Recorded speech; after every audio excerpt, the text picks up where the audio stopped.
पवित्र बाइबल का वचन पढ़े और सुने जाने पर प्रभु यीशु मसीह आपको और आपके परिवार को आशीष दे। पवित्र बाइबल उत्पत्ति की पुस्तक 38 का अध्याय वचन 1 से 30 यह कहता है। वचन 1 उन दिनों में ऐसा हुआ कि यहूदा अपने भाइयों के पास से चला गया और हीरा नाम एक अदुल्लाम वासी पुरुष के पास डेरा किया। वचन 2 वहां यहूदा ने शुआ नाम एक कनानी पुरुष की बेटी को देखा और उसको ब्याह कर उसके पास गया। वचन 3 वह गर्भवती हुई और उसके एक पुत्र उत्पन्न हुआ और यहूदा ने उसका नाम एर रखा। वचन 4 और वह फिर गर्भवती हुई और उसके एक पुत्र उत्पन्न हुआ और उसका नाम ओनान रखा गया। वचन 5 फिर उसके एक पुत्र और उत्पन्न हुआ और उसका नाम शेला रखा गया, और जिस समय इसका जन्म हुआ उस समय यहूदा कजीब में रहता था। वचन 6 और यहूदा ने तामार नाम एक स्त्री से अपने जेठे एर का विवाह कर दिया। वचन 7 परंतु यहूदा का वह जेठा एर यहोवा के लेखे में दुष्ट था, इसलिए यहोवा ने उसको मार डाला। वचन 8 तब यहूदा ने ओनान से कहा, अपनी भौजाई के पास जा और उसके साथ देवर का धर्म पूरा करके अपने भाई के लिए संतान उत्पन्न कर।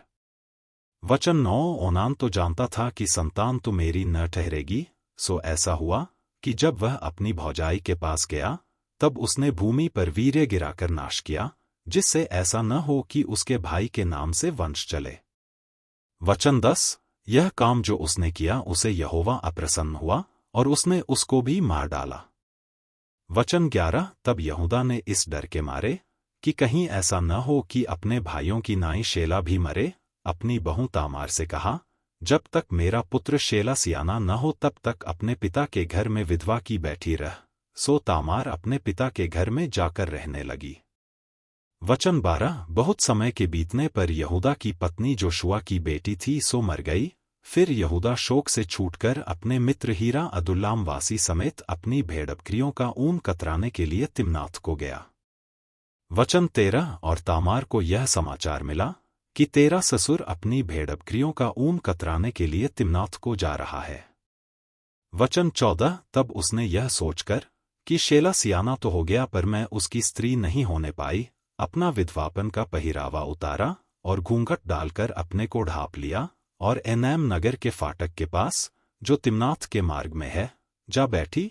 वचन 15 जब यहूदा ने उसको देखा उसने उसको वेश्या समझा, क्योंकि वह अपना मुंह ढांपे हुए थी। वचन 16 और वह मार्ग से उसकी ओर फिरा और उससे कहने लगा, मुझे अपने पास आने दे, क्योंकि उसे यह मालूम न था कि वह उसकी बहू है। और वह कहने लगी कि यदि मैं तुझे अपने पास आने दूं तो तू मुझे क्या देगा।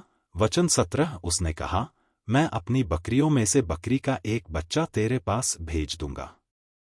तब उसने कहा, भला उसके भेजने तक क्या तू हमारे पास कुछ रेहन रख जाएगा। वचन 18 उसने पूछा, मैं तेरे पास क्या रेहन रख जाऊं। उसने कहा, अपनी मुहर और बाजूबंद और अपने हाथ की छड़ी। तब उसने उसको वे वस्तुएं दे दी और उसके पास गया और वह उससे गर्भवती हुई।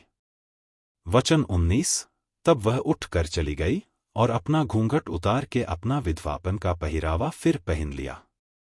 वचन 20 तब यहूदा ने बकरी का बच्चा अपने मित्र उस अदुल्लाम वासी के हाथ भेज दिया कि वह रेहन रखी हुई वस्तुएं उस स्त्री के हाथ से छुड़ा ले आए, पर वह स्त्री उसको न मिली।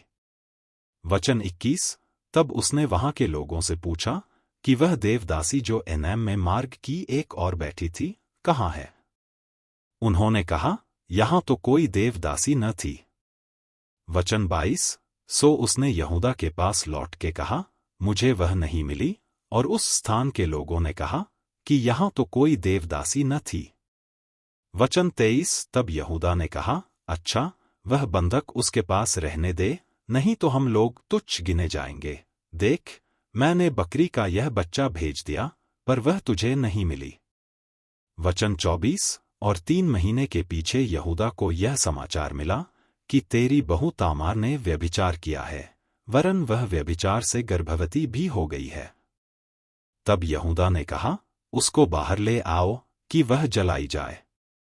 वचन 25 जब उसे बाहर निकाल रहे थे तब उसने अपने ससुर के पास यह कहला भेजा कि जिस पुरुष की ये वस्तुएं हैं उसी से मैं गर्भवती हूं।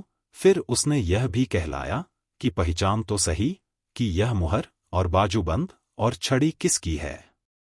वचन 26 यहूदा ने उन्हें पहचान कर कहा, वह तो मुझसे कम दोषी है, क्योंकि मैंने उसे अपने पुत्र शेला को न ब्याह दिया। और उसने उससे फिर कभी प्रसंग न किया। वचन 27 जब उसके जनने का समय आया तब यह जान पड़ा कि उसके गर्भ में जुड़वे बच्चे हैं। वचन 28 और जब वह जनने लगी तब एक बालक ने अपना हाथ बढ़ाया और धाय ने लाल सूत लेकर उसके हाथ में यह कहते हुए बांध दिया कि पहले यही उत्पन्न हुआ। वचन 29 जब उसने हाथ समेट लिया तब उसका भाई उत्पन्न हो गया। तब उस धाय ने कहा, तू क्यों बरबस निकल आया है?